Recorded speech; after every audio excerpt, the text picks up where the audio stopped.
Hey everyone, welcome back to Corporate Decoder.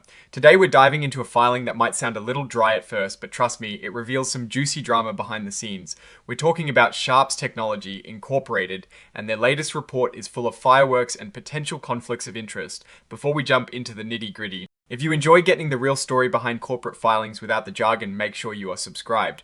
We also have a fantastic Discord community where we break down these reports further, and you can find the link right in the description below. So, what is the big news here? Well, on the 19th of December 2025, a director named Anne-Marie Tierney decided to call it quits. She resigned from the board of Sharps Technology Incorporated and also stepped down from the Audit Committee and the Compensation Committee. Now, usually a resignation isn't front page news, but the reasons behind this one are quite eye-opening. Let's quickly touch on what Sharps Technology does. They're involved in common stock, and the par value, which is like the absolute lowest value printed on the stock certificate, is just a tiny fraction of a cent, specifically $0.0001. They also have common stock purchase warrants, which are like options to buy stock later. Both of these are traded under the ticker symbol STSS and STSSW, respectively, primarily on the Nasdaq Capital Market. These warrants, SSW, are essentially a right to buy the company's common stock at a certain price for a limited time. They can add a different layer of investment potential or risk depending on how you look at them. Now, back to why Miss Tierney left, it turns out she had some serious concerns about potential conflicts of interest in transactions involving people who are already connected to the company. Specifically, she was worried about deals with two entities called Sol Edge Limited, which acts as a consultant, and Sol Markets, which is the strategic advisor. And here is where it gets really interesting. The company itself admits that both Sol Edge and Sol Markets are what they call related parties. This means they have a close connection to the company and its people, and it gets even more personal. Both of these companies are fully owned and controlled by James Zhang. Who is James Zhang? He is the brother of Alice Zhang, who is not only the chief investment officer, but also a director of Sharps Technology. So, we have a situation where a significant chunk of the company's consulting and advisory services are provided by entities controlled by the brother of a key executive and board member. But wait, there is more. To manage all this, Sharps Technology is setting up a Treasury Oversight Committee, and who is on it? Alice Zhang, the Chief Investment Officer, Paul Danner, the Executive Chairman, and Andrew Crescenzo, the Chief Financial Officer.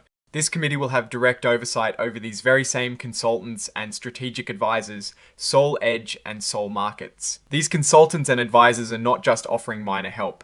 They are expected to have a material influence on how the company manages its digital asset treasury.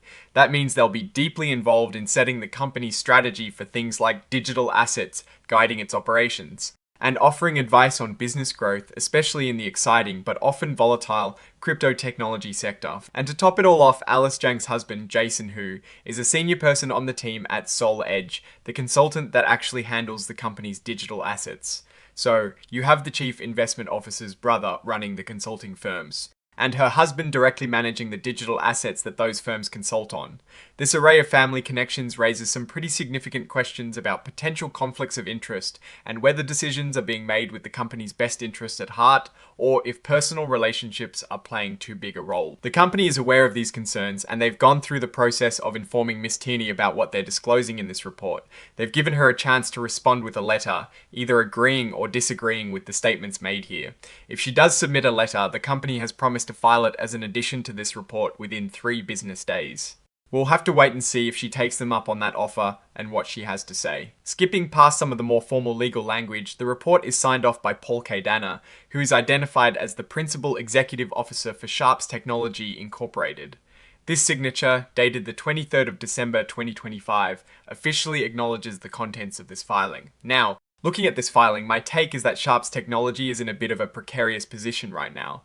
The departure of an independent director like Miss Tierney, especially over concerns about related party transactions and potential conflicts of interest, is a major red flag. The company is heavily relying on entities tied to the family of its chief investment officer and a director for crucial consulting and advisory services, including the management of its digital assets.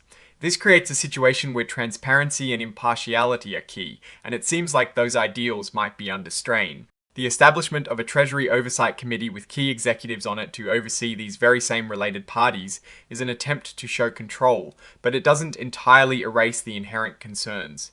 The fact that the company has disclosed these relationships and is seeking Miss Tierney's input is a positive step, suggesting they are at least aware of the optics. However, the fundamental structure of these dealings raises questions about the company's governance and its ability to make objective decisions, particularly in the fast-moving and high-stakes world of digital assets.